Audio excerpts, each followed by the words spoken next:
Tanggung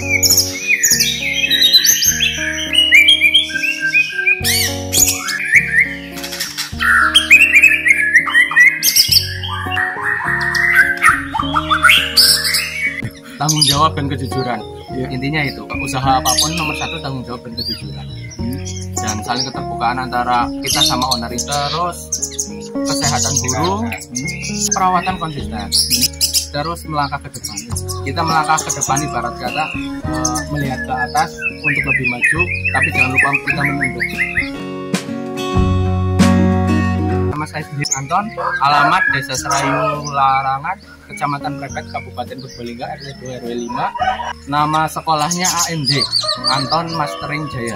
Untuk sekolah murid kurang lebih berdiri 4 tahun lah. Sebelumnya kan kita main lomba burung di lapangan, banyak orang yang nitip. Tapi untuk dulu kita belum buka sekolah karena aku sendiri juga masih bekerja di konstruksi baja.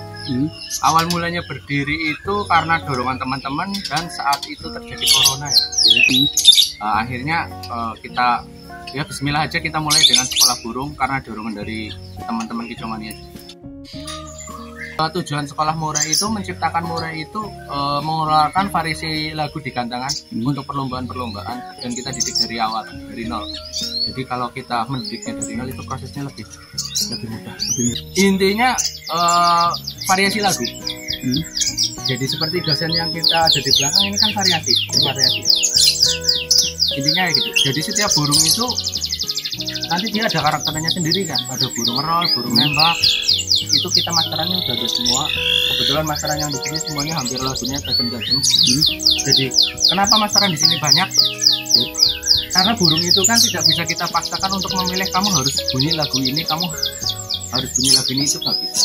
Karena setiap burung itu punya tipikal sendiri-sendiri. Setiap burung kan punya karakter dan kecerdasan sendiri-sendiri. Dalam artian burung ini tidak bisa kita paksakan untuk bunyi kenari nih.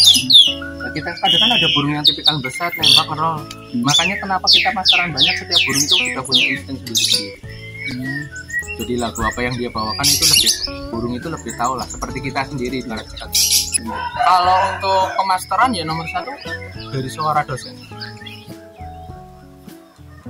Kalau sekolah murai itu dimulai dari trotol usia 2 bulan sampai dewasa pastol. Lulus itu biasanya umur sekitar 9 bulan lah. 9 bulan, 8 bulan udah banyak yang lulus.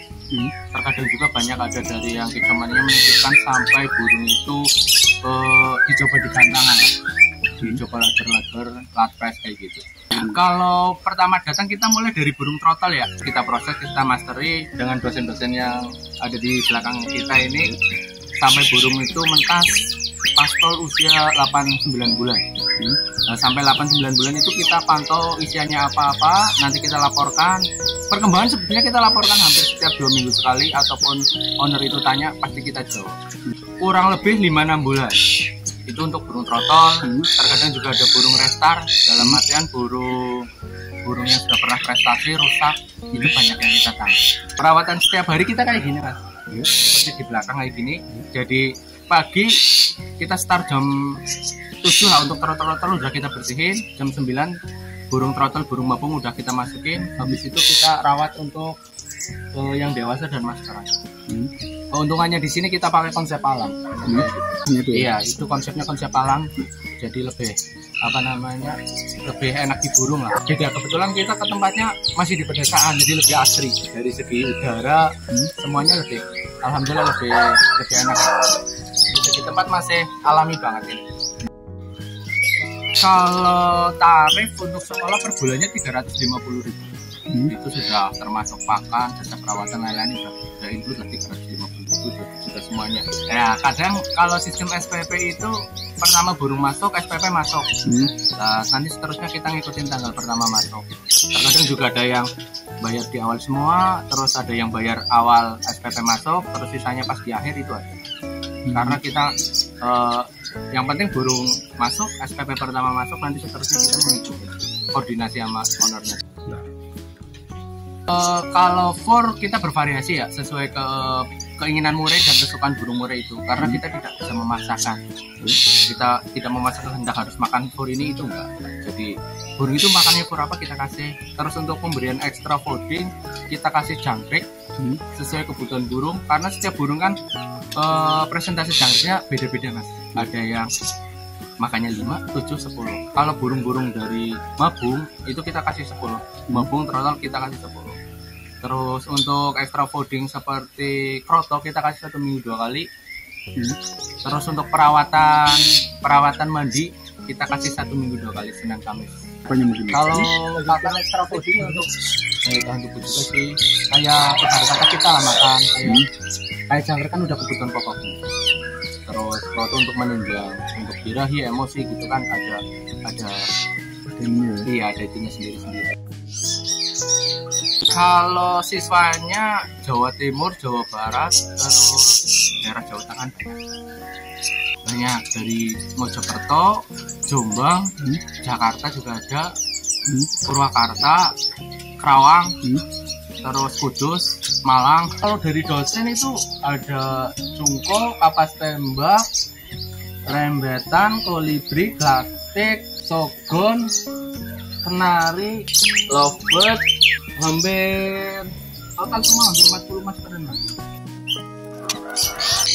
Ya paling kendalanya pernah suatu ketika itu masteran 1 bulan itu ada yang mati berapa? 6 kalau nggak salah. Itu waktu cuaca sangat ekstrim.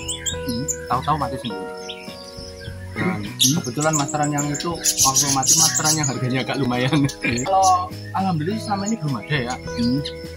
Mungkin kalau ada juga kita selalu koordinasi. Sebelum burung masuk kita sudah ada perjanjian dalam artian setiap burung yang masuk kita kan pelihara nyawa. Jadi amit-amitnya burung itu ada yang mati, mungkin semua SPP yang masuk kita balikan. Iya, dalam artian kita sudah ada perjanjian di awal. Yang namanya makhluk hidup nyawa kan kita nggak tahu ya. Dalam artian kita memaksimalkan potensi burung. Sisanya alhamdulillah kalau intinya kalau burung dalam ada kematian apa kita sudah perjanjian sama owner sebelum burung itu masuk. Jadi apabila burung itu mati semua SPP itu balik. Garansi tadi ya? Iya, SPP itu balik karena udah ada perjanjian di awal. Yang nyawanya kan kita nggak tahu ya mas. Yang penting kita sudah memaksimalkan. Kalau ada perkembangan itu jelek atau buruk kalau kita kabarin dari ke pihak owner. Itu tergantung dari owner. Kadang owner WA setiap 1 minggu ya kita balas, 2 hari sekali kadang ada yang WA ya kita balas. Intinya setiap mereka WA ya kita balas. Tapi kalau mereka nggak WA atau apa ya 2 minggu sekali atau 1 bulan sekali perkembangannya aku kabarin. Sekarang kan lebih mudah, ada travel, terus ada KIB, kereta kayak gitu.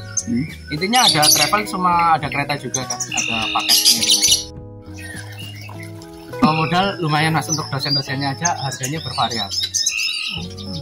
Belum untuk kita bikin tempatnya lah. Kandang ya? Ya buat sekolah yang kayak di tempat di belakang kita tadi. Terus dosen-dosen itu untuk modal ya lumayan. Itu terus kita harus juga paham dengan sedikit banyak kita harus paham dengan karakter burung. Untuk burung sekolah itu burung titipan dari luar ya kita batasin 40. Karena untuk pemaksimalan burung dan juga mohon maaf aku kan posisinya juga masih dalam artian masih di perlombaan juga. 40 itu masih kejangkau banget. Jadi burung lebih maksimal, kita ngerawatnya dalam artian perawatan aman, lebih maksimal. Siap kita tinggal bilang ke owner. Intinya kita limit 40 untuk burung-burung dari luar itu udah cukup, bukan kita asal masuk burung dalam artian numpuk sampai 100-an burung itu ya, 40 burung. Intinya dalam satu rumah itu 40 burung dalam artian satu sekolah ini di sini limit penerimaan siswa 40 burung. Kan sistemnya rolling mas. Jadi untuk 40 itu kita konsisten. Burung dari luar itu 40. Cuma kalau kita sendiri, saya sendiri lebih 40 itu udah maksimal dalam artian maksimal perawatannya kita udah keteteran lah dalam artian. Walaupun kita mungkin lebih bisa nyari perawat lain atau apa, ya emang kita dari awal udah 40 dulu lah. Jadi nanti kedepannya kita nggak tahu ya. Kalau kita bicara untuk kemampuan sama tenaga ya 100 burung aku sanggup. Cuma untuk dari segi tempatnya mentok banget itu 50 udah maksimal lah. Dalam artian kita nggak mau memaksa tempat. Iya, nomor 1 kita utamakan kualitas. Biasanya kita cetak untuk burung-burung lomba. Hampir setiap yang lolos ya 90% banyak yang juara. Sebetulnya kalau itu tergantung burung juga ya, faktor usia juga emang mempengaruhi. Tapi kadang produktif sampai usia 8 kali 5 bulan dia masih stabil. Mungkin hampir 8 tahunan.